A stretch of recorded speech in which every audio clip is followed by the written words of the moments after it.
नमस्कार दोस्तों, मैं हूं सागर और दोस्तों बहुत बहुत स्वागत है आज के अपने इस वीडियो में।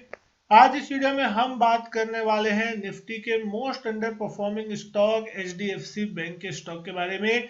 आज यहां पे फिर एक गिरावट देखने मिली। सोमवार का सेशन है, 1429 पे स्टॉक कारोबार करता हुआ दिख रहा है। 1% से ज्यादा की गिरावट के साथ स्टॉक ट्रेड करता हुआ दिखाई दे रहा है। सुबह एक गैप डाउन ओपनिंग हुई, एक रिकवरी की कोशिश जरूर थी लेकिन वो फेल हुई और पूरी की पूरी वापस उसी तरीके से गिरावट आपको देखने मिल रही है। दिन के लोएस्ट पॉइंट के आसपास से स्टॉक काम कर रहा है। आज के दिन अगर आप यहाँ देख रहे हैं, वॉल्यूम बढ़े होते हुए दिखाई दे रहे हैं। लगभग 1,95,00,000 शेयर के आसपास के वॉल्यूम होते हुए दिखाई दे रहे हैं। लगभग 2:10 का समय होता हुआ दिखाई दे रहा है। और गिरावट का जो सबसे बड़ा कारण बनता हुआ दिखाई दिया है वो ये है कि दिग्गज ब्रोकरेजेस हाउस जो है सीएलएसए, उसने स्टॉक को डाउनग्रेड कर दिया है और साथ ही साथ टारगेट प्राइस में भी कट किया है। और इस खबर के दम पे स्टॉक में आज के दिन फिर प्रेशर बनता हुआ दिखाई दिया। जैसे ऐसा लगता है कि स्टॉक में शायद अब एक रिकवरी देखने मिलेगी, लेकिन उसी वक्त कोई ना कोई ऐसी न्यूज आ जाती है जिस कारण से स्टॉक कहीं ना कहीं अटक जाता है और स्टॉक बढ़ नहीं पा रहा। और आज फिर ये खबर जो है गिरावट देखने मिली। क्या कंसर्न जाहिर किए हैं सीएलएसए ने और क्यों स्टॉक डाउनग्रेड किया, इसको समझने की कोशिश करेंगे, तो वीडियो शुरू से लास्ट तक जरूर देखिएगा। आपको एक एक चीज समझाने की मैं कोशिश करूंगा। अगर आप देख रहे 13% की गिरावट पिछले 3 महीने में स्टॉक में देखने मिल गई है। 16% से ज्यादा की गिरावट इस साल 2024 में देखने को मिली है और ऑलमोस्ट 9% की गिरावट पिछले एक साल में स्टॉक में देखने को मिल गई है। यहां पे अगर हम बात करें, सीएलएसए ने डाउनग्रेड कर दिया, टारगेट प्राइस कट किए हैं स्टॉक के। अगर आप देख रहे हैं, CLSA downgraded HDFC Bank to outperform from buy and cut the target price sharply to 1650 per share from 2025। 2025 रुपए के जो टारगेट थे उससे घटा के 1650 रुपए पर शेयर का टारगेट, तो एक बड़ा टारगेट कट जो है नीचे किया है। हालांकि स्टॉक अभी 1430 के आसपास कामकाज कर रहे हैं, लेकिन यहां से भी अगर आप देख रहे हैं तो कहीं ना कहीं आपको एक अच्छा खासा वैल्यूएशन देखने मिल सकता है। यहाँ से भी अच्छी तेजी हो सकती है। 1650 अभी भी यहाँ से अगर आप देखेंगे लगभग 15 से 18% ऊपर के टारगेट होते हैं। लेकिन 2025 एक बड़ा टारगेट था जो कि सारे ब्रोकरेजेस हाउस के अगर आप देखेंगे 1800 से 2000-2100 की रेंज के टारगेट प्राइस है। हालांकि वो स्टॉक आया नहीं अभी तक वहां पे, लेकिन मान के चल रहे। तो यहाँ सीएलएसए का जो गिरावट का टारगेट आता हुआ दिखाई दिया है वो थोड़ा प्रेशर आज के दिन बनाता हुआ दिखाई दिया। अब यहाँ जो चीज मानी जा रही है, the brokerage firm believes HDFC Bank is at inflection point its journey, and while the merger with the mortgage lender HDFC Limited does provide long term benefit, the medium term poses more challenges than upside। तो यहाँ पे एक चीज मान रहे हैं कि जो मर्जर हुआ HDFC लिमिटेड के साथ वो लॉन्ग टर्म में बेनिफिट जरूर दे देगा, लेकिन मीडियम टर्म में थोड़े चैलेंजेस रहेंगे। अपसाइड यहाँ पे कहीं ना कहीं थोड़ा कैप मान के चल रहा है। साथ ही साथ HDFC Bank may face twin challenge on deposit, a high ask rate and a tough environment। कहीं ना कहीं जो डिपॉजिट से रिलेटेड प्रॉब्लम यहाँ पे हमने देखने मिली थी, क्योंकि हाई एलडीआर जो होता हुआ दिखाई दिया है 110% के आसपास तक जो चला गया था, जो कि कहीं ना कहीं 85% के आसपास हुआ करता था।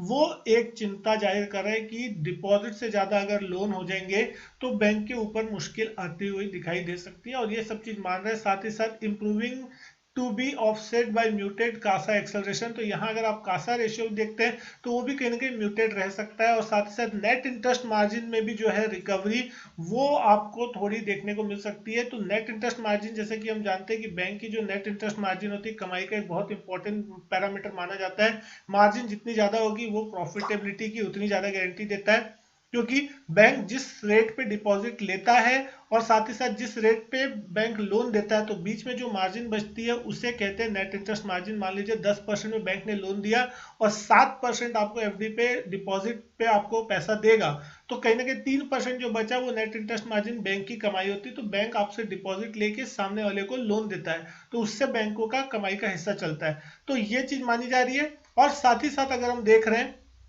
ब्रोकरेज फंड में यहाँ पे मान के चल रहे हैं कि जो एनआईएम रिकवरी है एचडीएफसी बैंक की, वो आपको यू शेप होती हुई दिखाई दे सकती है, ना कि वी शेप। तो कहीं ना कहीं यहाँ पे थोड़ा समय लग सकता है कहीं ना कहीं। जैसा हमने देखा था कि जब 19 फरवरी के दिन कमेंट्री निकल के आई थी एनालिस्ट मीटिंग की, तो कंपनी के जो एमडी थे मिस्टर शशिधर जगदीशन साहब, उन्होंने भी ये कहा था कि कहीं ना कहीं बैंक का जो एक क्वार्टर का रिजल्ट है वो ये डिसाइड नहीं करता कि एचडीएफसी बैंक की ग्रोथ रुक गई है या आगे चल के बैंक इस तरीके से परफॉर्म करेगा।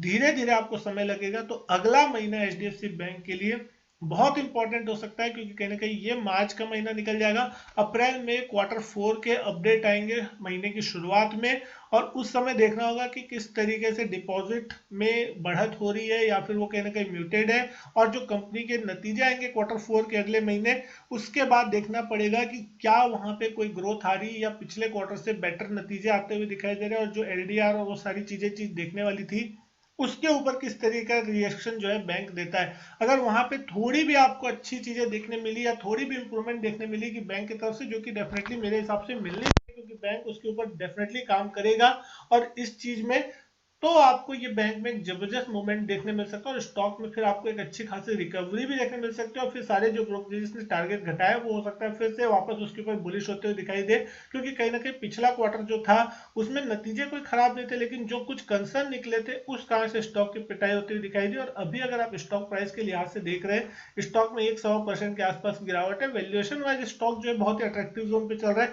मार्केट कैप 10,85,000 करोड़ के आसपास का देखने मिल रहा है। 1.33 की डिविडेंड यील्ड है।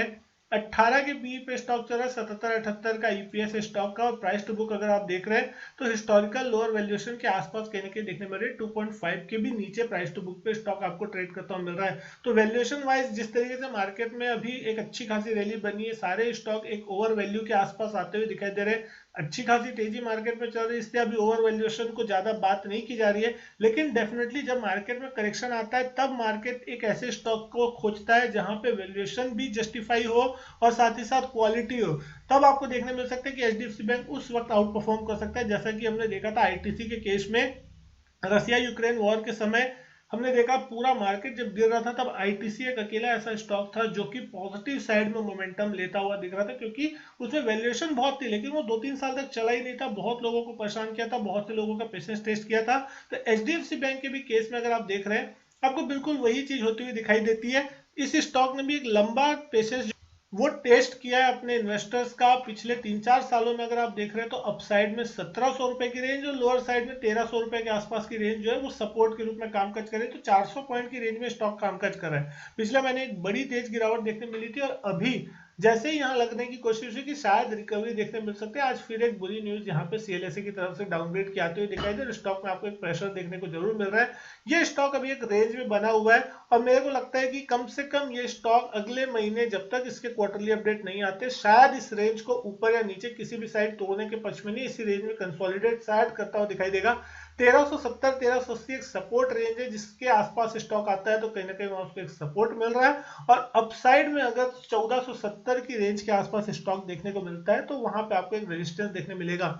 जब तक ये स्टॉक 1470 के ऊपर निकल के कारोबार नहीं करेगा, तब तक यहाँ पे फ्रेश बाइंग और शॉर्ट कवरिंग आपको देखने नहीं मिलेगी, और उसके बाद अगर वो लेवल क्रॉस होता है तो एक अच्छी तेजी देखने मिल सकती है। चार्ट्स पे आपको दो बड़े गैप कहीं ना कहीं देखने मिलेंगे। एक तो नतीजे जब आए थे उसके बाद एक गैप डाउन ओपनिंग हुई थी, तो चार्ट पे एक बड़ा गैप बना है, जो कि कहीं ना कहीं आप देख रहे हैं 1660 से लेके 1590 के बीच के आसपास का देखने मिला। 60-70 रुपए के आसपास का गैप है। और उसके बाद जो दूसरा गैप देखने मिलता है वो भी लगभग 1528 से लेके 1516 यानी 10-12 रुपए का गैप यहाँ पे भी आपको, तो वो गैप फिल करता है तो भी आप यहाँ से मान के चल सकते हैं अच्छे खासे टारगेट बन सकते हैं। सपोर्ट 1380 के आसपास होगा। अगर 1380 आता है तो कहीं ना कहीं वो एक अच्छा लेवल होगा फॉर लॉन्ग टर्म इन्वेस्टर जिनको एक्यूमुलेट करना है। और कहीं ना कहीं आप देख रहे हैं पिछले कुछ दिनों में जिस तरीके से लोअर साइड पे वॉल्यूम देखने मिल रहे हैं, वो अच्छे खासे वॉल्यूम हो रहा है। ऑलमोस्ट दिन के 2 करोड़ शेयरों के आसपास के वॉल्यूम आपको एवरेज देखने को मिल जा रहा है। यानी कहीं ना कहीं नीचे के लेवल पे शायद अच्छे बड़े फंड्स जो है म्यूचुअल फंड वो एक्यूमुलेट भी कर रहे होंगे कि कहीं ना कहीं अगर आगे चल के ब्रेकआउट आएगा, क्योंकि बैंक ऐसा तो है नहीं कि पूरी तरीके से डूबने वाला है, कुछ नहीं होगा, क्योंकि बड़े बैंकों में सबसे बड़ा लीडरशिप इसी बैंक की है। हालांकि समय इस बैंक का भी खराब चल रहा है, स्टॉक नहीं चल रहा है, इसका मतलब ये नहीं कभी नहीं चलेगा।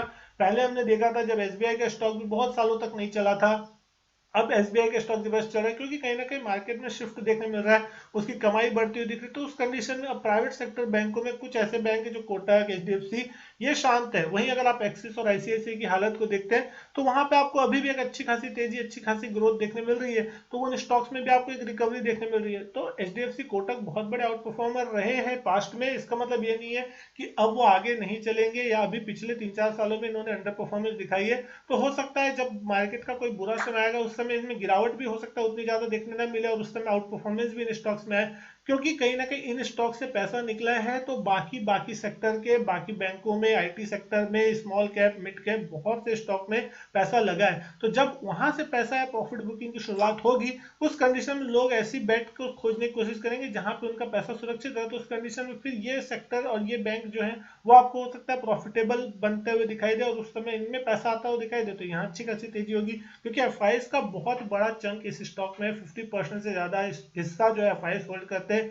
साथ ही साथ अब जो खबर आई थी कि एक साल में एलआईसी यहाँ पे एक बड़ी बाइंग करता हुआ दिखाई देगा, एक बार में तो वो बाइंग करेगा नहीं, लगभग 36,000 करोड़ के आसपास की उसको बाइंग, 36 करोड़ शेयरों की आसपास की बाइंग करनी है अगर उसे, और लगभग 50,000 करोड़ से ऊपर की उसको बाइंग करनी है। 10% तक ऑलमोस्ट हिस्सा जो है वो अपना बढ़ाता हुआ दिखाई देगा।